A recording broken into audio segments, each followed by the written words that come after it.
the politicization. That was a tough one to get out. Yeah, I'm not gonna try to correct The you. So I feel like I'll butcher it. politicization of everything, and it, like, again, it's not new. This has been going on for a long time, but it just amazes me how quick one side will jump on the other. The opinions expressed in this program are for general informational purposes only and are not intended to provide specific advice or recommendations for any individual or on any specific security. It is only intended to provide education about the financial industry. To determine which investments may be appropriate for you, consult your financial advisor prior to investing. Any past performance discussed during this program is no guarantee of future results. Any indices referenced for comparison are unmanaged and cannot be invested into directly. Any references to performance of securities are thought to be materially accurate and actual performance may differ. As always, please remember investing involves risk and possible loss of principal capital. Please seek advice from a licensed professional. And we are back. Thank you so much for joining us for another edition of the Daily Dots. And I'm joined as always by the brain trust himself, Mr. Chase Taylor. And I want to start off this show by reminding everybody to stay away from Tylenol. It is the scourge of this culture, really. I'm convinced Tylenol is where everything took. Unless you have a headache, then it's pretty useful. Yeah, that whole acetaminophen thing, though. Like you and I were saying, I don't. This is one of the weird places that we are right now politically, and I'm not saying it one way or the other.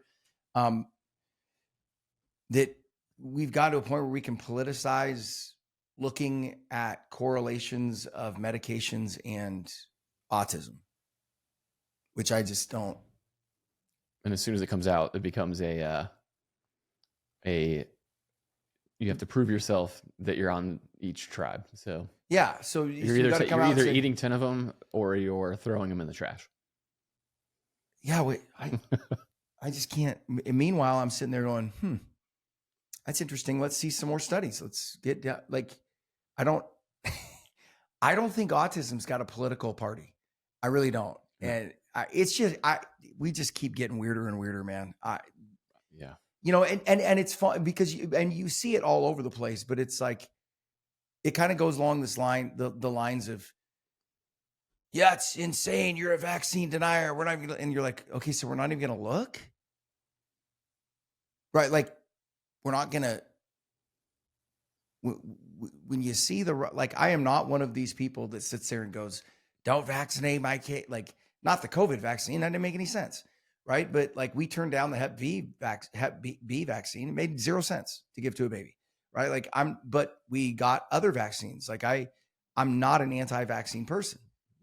Right. Not even close. It's just like everything though. It comes with a loyalty test now. You're either all in or you're all out on everything. Yeah. So I guess my whole point is I can't be all in or all out if I don't know what the data is. And so my whole thing is, hey, but here's what I will say.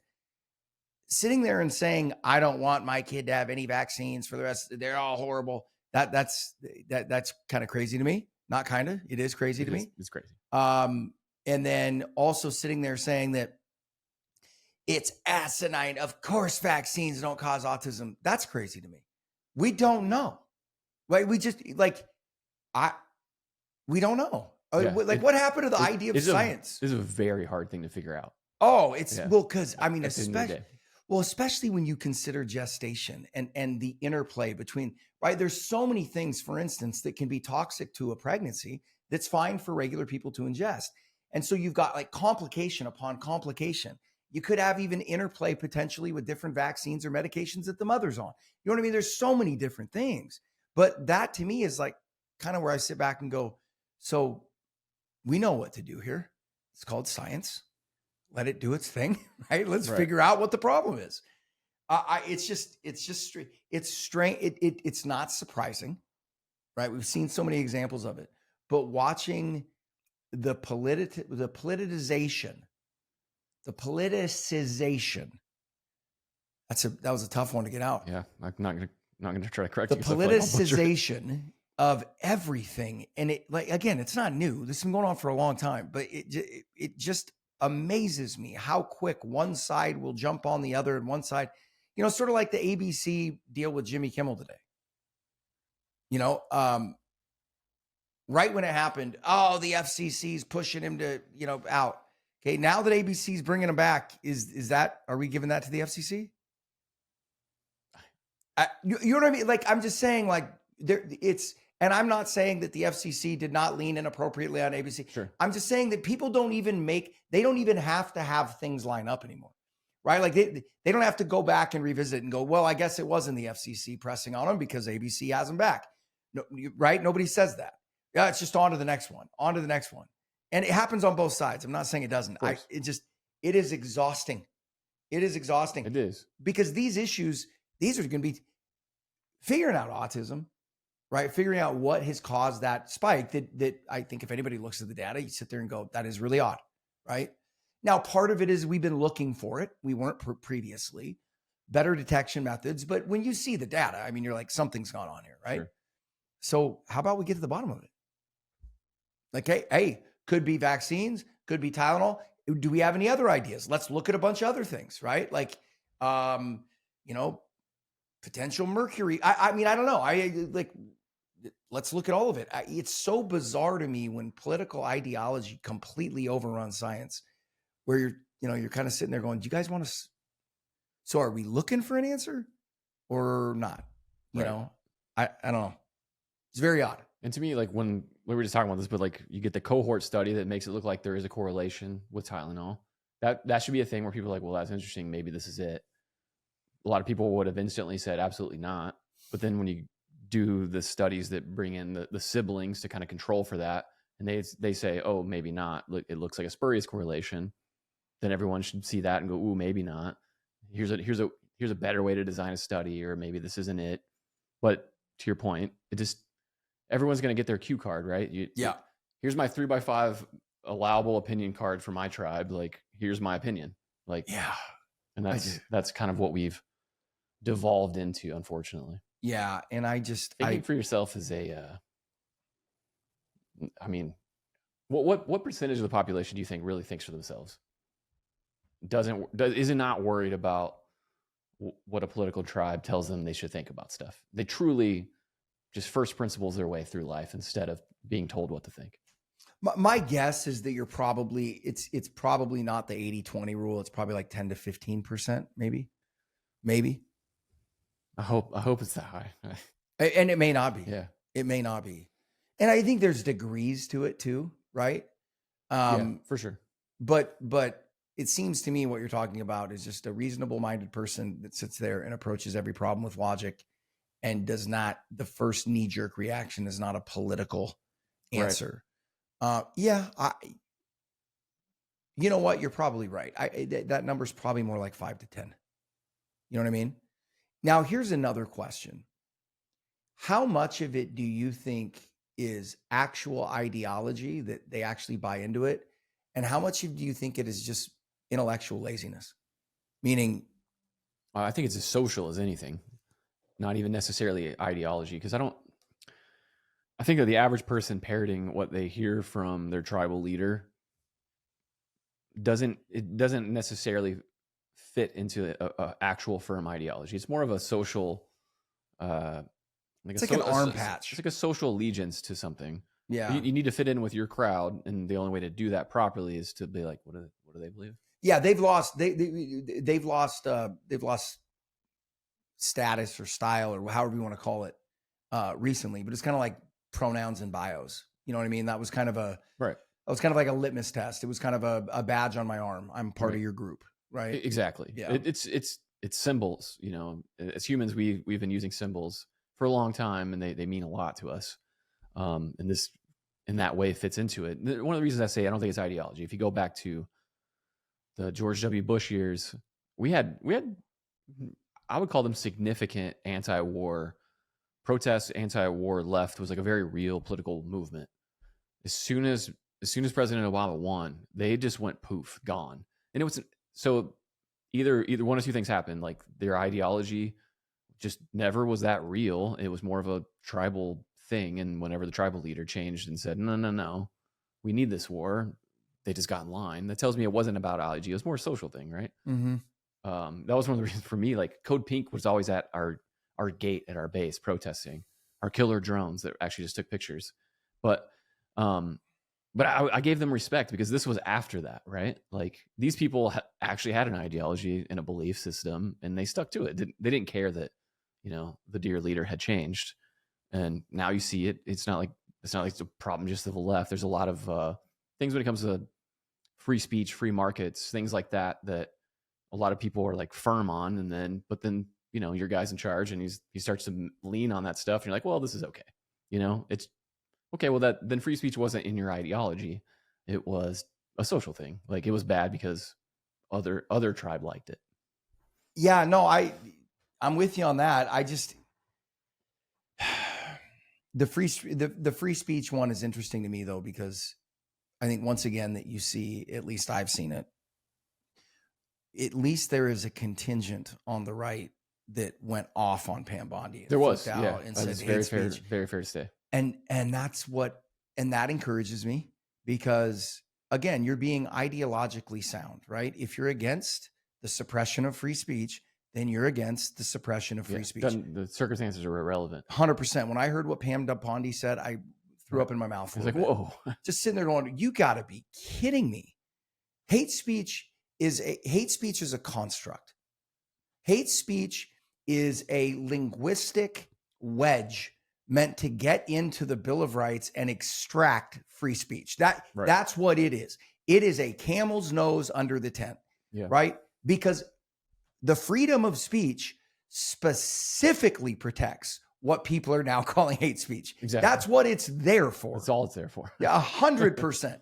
So people can say things that you find morally reprehensible because, at some point, the bad guys say what the good guys are saying is morally reprehensible. And that's the idea, right? All this stuff, like it's like a political immune system.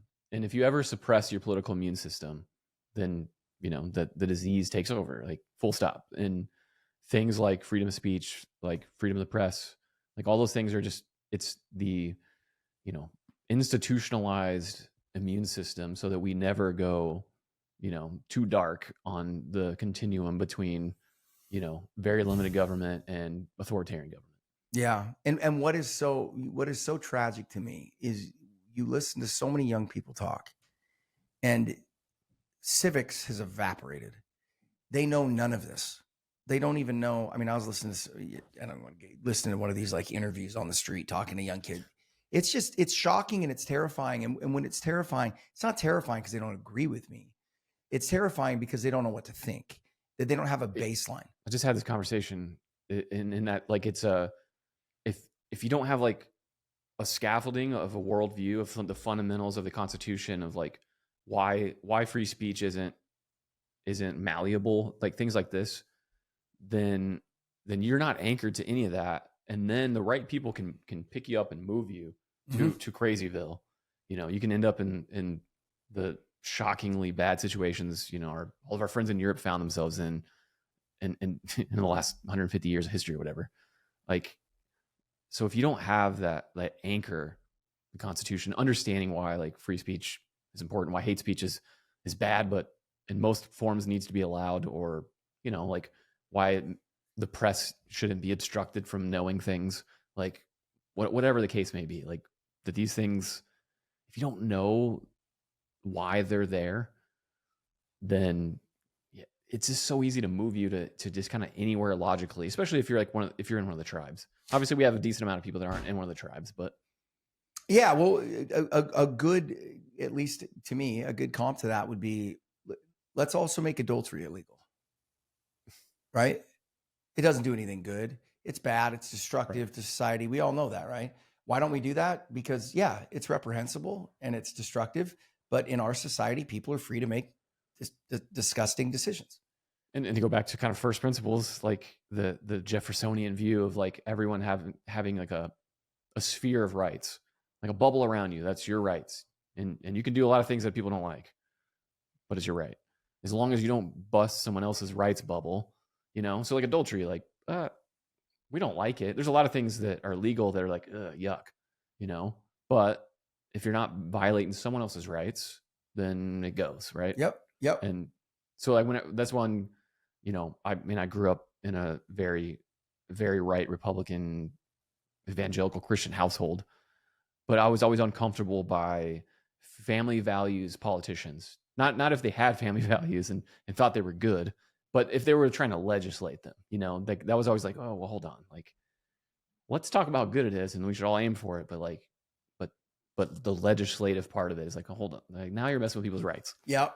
Now there was an interesting conversation I heard on Joe Rogan recently, where he was having a conversation with Matthew McConaughey, and they were talking about the 10 Commandments, and they were talking about their concern about, Joe was saying he wasn't a fan of those being in the schools and all that kind of, and I understand that point of view and the concern about religion.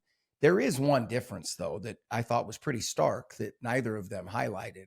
And that is, okay, guys, I hear you, and we cannot play preference to one religion over the other, but to extract any evidence of Judeo-Christian ethic and Judeo-Christian background, it was a very intricate part of how this country was designed. It's also the 10 Commandments are the baseline foundation for our entire legal system, as inherited by the British common law system, right? But that was based off the 10 Commandments too.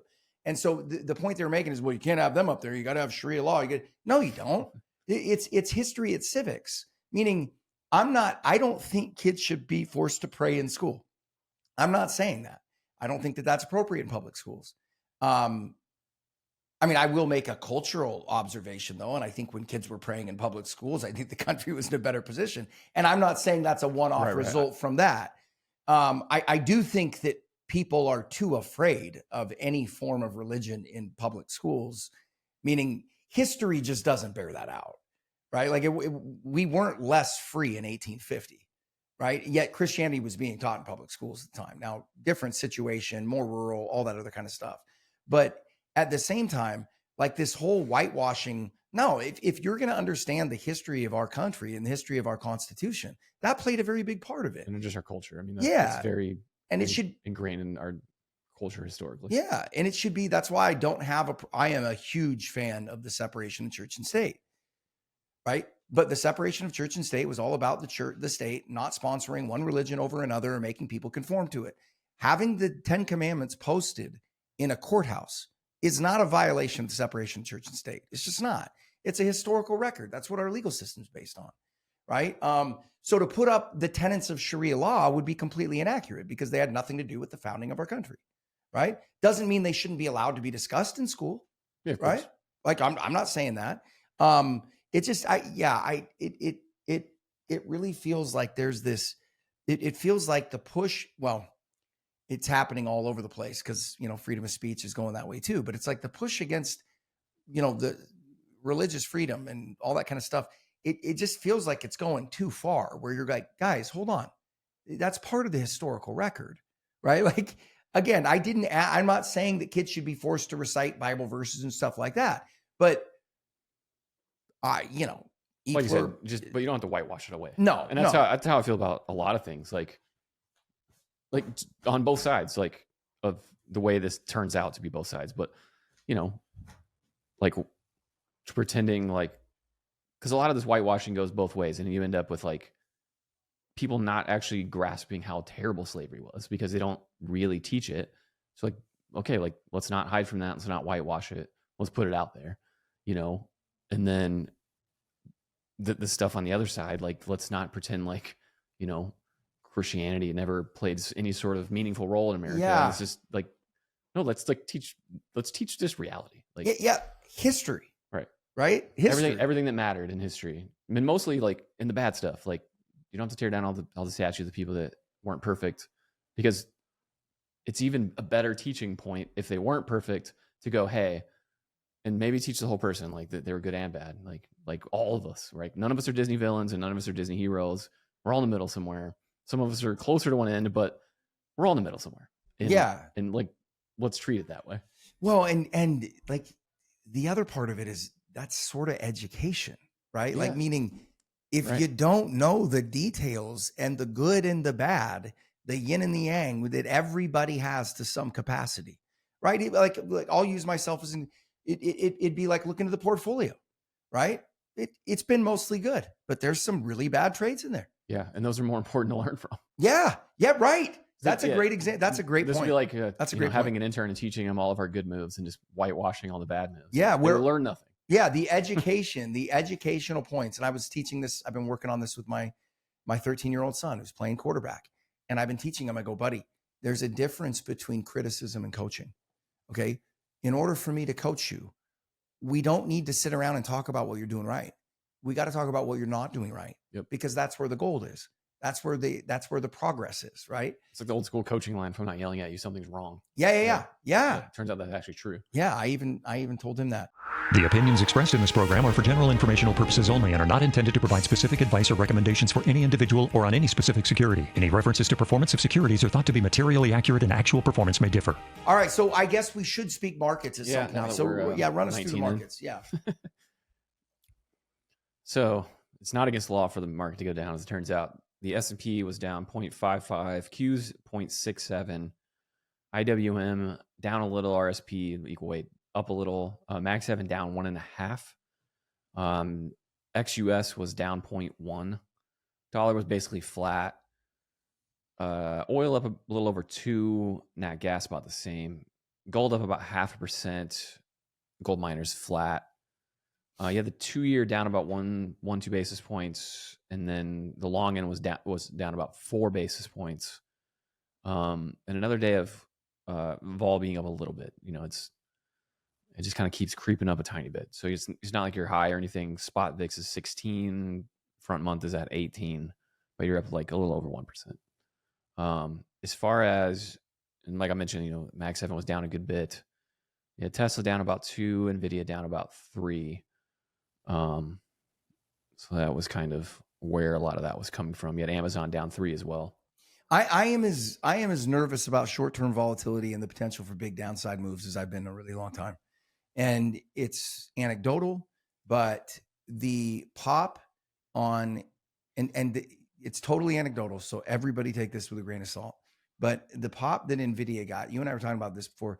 Nvidia added something like, what, 400 billion in market cap on the announcements that they're investing in other companies. And and then you look at the underlying details, and I thought somebody had a really good one. They're like, let me sum up this Nvidia deal with a picture, and it showed a power strip with the cord plugged into itself. Yeah, that's a clean version of the ones that I saw yesterday, but yeah. So there were some more explicit ones, right? The reason I bring this up is I hate everybody going, this is just like that.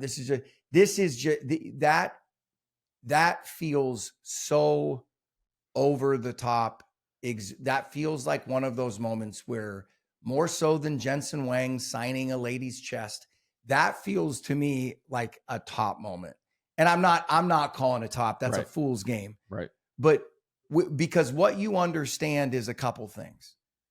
First of all, if they're doing these kinds of deals to promote sales, then underlying demand for their chips is not what they're saying it is, or not what they were projecting, period. Organic revenue and purchase revenue are not to be scored the same. No, completely not. And now everything is at the very top end of the range that AI is traded in.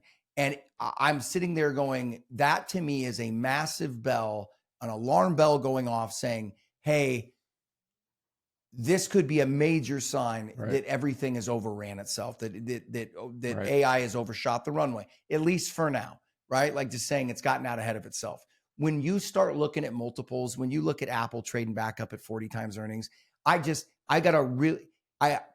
if you're going to tell me that the market's going to move 15% over the next month, I'm 4-1. I'm going to bet this to the downside. I don't think it just feels like you're in for some rough sailing here.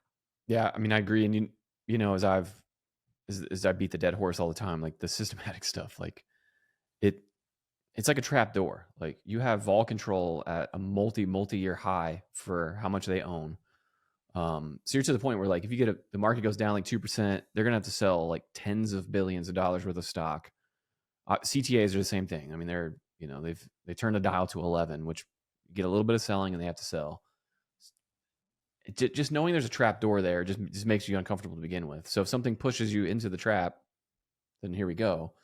And honestly, like this could even be it. I'm not saying it is, same thing, not calling top there, but there was a bit of a common knowledge moment on this yesterday. Like NVIDIA's been doing vendor financing stuff for the last couple of years. And everyone, like, I shouldn't everyone, a lot of people know that. Like, if you look into it, like, oh, that's weird. They did another deal with an AI company that buys their chips. Okay. But in the last week, it was so much and so big, the dollar volume, dollar amounts of these things. I mean, the number given for them to invest in OpenAI is $100 billion. OpenAI is going to do 13 billion in revenue this year. And they're going to spend So, 18. I mean, you're talking almost a decade of their current revenue stream and just an investment straight from NVIDIA. Like, okay. So I saw a lot of smart commentators talking about like how circular and incestuous it was yesterday. I was like, okay, well, this feels like a little common knowledge game where a lot of these people that hadn't gone there all of a sudden noticed it because of the $100 billion thing. Well, the timing is also really interesting because this comes days after we hear word out of China that they don't want any more NVIDIA chips. Exactly. This smells bad, man. Yeah. It smells really bad. If the organic demand internally at NVIDIA was what they said they wouldn't be doing this. Period. End of story. This feels like Time Warner circa 2000. That's what this feels like. And I could be wrong. I'm not saying I couldn't be, because I'm not saying definitively that's what it is. What I do know is that when I'm looking at the moves, when I'm looking at earning expectations for next year, when I'm looking at everything, this just feels like a very, very vulnerable market right here. And the fact that everybody is so confident is giving me additional pause. Yeah, it feels sort of like NVIDIA came up to a fork in the road and they had two options. It was like, all right, well, option one, we can tell the market, hey, our revenue's not going to be what we thought. That's going to be a 30% header to the stock, no doubt.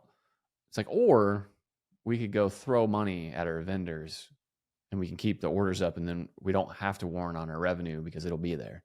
And they chose, path number 2 there. Well, in this market, it makes some sense, because in this market, it's the only one I've ever seen where they could do exactly that, and analysts would applaud, and they would blindly look at it and go, look at the revenue. Well, what about that 100 billion? Oh, that's investment. Just ignore that. That's investment. Right. That's investment for the future. You're like, guys, this kind of seems like money going from one pocket to the other. And 100 billion, if that ends up being a real number, that's more than their net income for this year. So NVIDIA is going to do like 82 billion, I think, in net income, or has over the last 12 months, whatever it is. So you're talking all their profits and then some to one of their biggest customers that are just going to turn around and give it to them, or give it to Oracle, I guess. But yeah, I mean, and a perfect example of law of large numbers, like how crazy this is getting. Like, take a look at Apple, right? So Apple's running at about, if I remember correctly, isn't it about was about 250 billion a year in revenue? We will know shortly. Something like that. Anyway, my point is, when you got Apple approaching a $4 trillion market cap, that stock moving 5%. Trailing 12 is 408.6 billion. 408. Okay, so a 5% move in Apple stock now is the equivalent of 50% of their annual revenue. I don't think anybody's paying attention to any of these numbers, where you sit there and go, at 40 times earnings, guys, this thing isn't growing. It's growing 6%. Yeah. I think market's very vulnerable here, and I think you need to be careful. Yeah, the hard part will be, let's say we just get a 5 to 15% sell off, largely on systematic just having to sell. Is when you get to the bottom of that, it's like, all right, let's say we're down 10% a month from now, and then it's kind of a now what? And that's going to be the hard part, I think. Yeah, I would agree. Because that like right now I can feel strong about this because the trap door and just the valuation side, but if we're down 10% in a month, I'm just going to be like, I have no idea. Well, yeah, and then because the other thing is it could look bad, but how many times does it look bad and it rips right back up? And then you're sitting on the sidelines holding your, holding your change in your hands, and you got nowhere to go. So anyway, that about does it for me. I mean, I thought the move in gold has been very impressive. Even that's worrying me. It's about to take a left turn on the chart. Yeah. And you're at the best year-to-date gains since We may have the best year for gold since going back to 1975. We're at the second best right now. So like that tells you how aggressive this has been. Granted, the dollar's having a horrific year, so like part of that is explained. But no, I mean, look, there's clear reasons, and I don't look at $3,800 gold and go, that's insane. It's not about the price level to me. The price level isn't insane when I look at everything else going on, but it's just the straight up with same for Chinese equities. We love both, but like I look at the chart and I'm like, that's going straight up. Yeah. Boy, the economic news coming out of China. One last thing I want to tease, and this came I think from Mike Green. I saw it through Palo Macro, but I hadn't thought about it this way. So you know me, I think higher rates actually are stimulative. They're good for growth. They actually keep inflation up probably. Lower rates, they hurt because that's less income going to people in the economy. So you end up, it's literally less money. So lowering rates, in my opinion, will actually bring growth down. But something I hadn't thought of that I think Mike mentioned, and that was, what if people aren't taking significant distributions from their retirement accounts for no other reason than they're getting 4% in their cash? So you can just keep putting off, maybe just do your just tiny little minimum distribution, leave the rest growing. And if you take that 4 and you cut it down low enough, then people may potentially have to actually get in the bag on that IRA harder. So that the big passive flow dynamic, rate cuts could actually tip that over the balance over into net withdrawals instead of net pushing it. It could. Just being around, one part of this industry that I know better than Mike is dealing with retirees and dealing with those people. I just don't see that being how they spend it. I honestly think what you've been saying all along. Now, will that impact it on the margins? Yeah, of course. But the margins could be important here. It could be. So I'm not. My feeling is the unemployment rate is going to be a much bigger deal. Yeah, I think, and to be fair, I think Mike would agree with that. And I agree with that. Because that's when the biggest, right? Somebody loses their job, significant amount of inflows that are going every 2 weeks into the market stop. Right. I don't think a marginal adjustment to slightly lower yield on cash would do it. But the flip side is those things could be happening at the same time. Right. And every dollar matters in this game because it seems fairly close to net even right now, actually. And you've got less foreign dollars flowing in due to the weakness. Like you've got several things going on right now that could threaten that passive elevator higher. And like we've said for years, when that thing reverses, you're going to get the inverse, You got anything else? Nope. I got one for tomorrow, but I'll save it for tomorrow. Sounds good. All right, you guys know the drill. As always, follow us on social media. Go to Google, Know Your Risk Podcast. Search us on YouTube for the video feed, Know Your Risk Podcast. You guys know the drill. Have a wonderful evening. We'll see you tomorrow. You're listening to the Know Your Risk Podcast. Download and subscribe at knowyourriskpodcast.com. Investment advice cannot be given without a client service agreement. Zach Abraham is an investment advisor representative of Trek Financial, an SEC-registered investment advisor. Bulwark Capital Management is a marketing name only and does not carry a separate registration.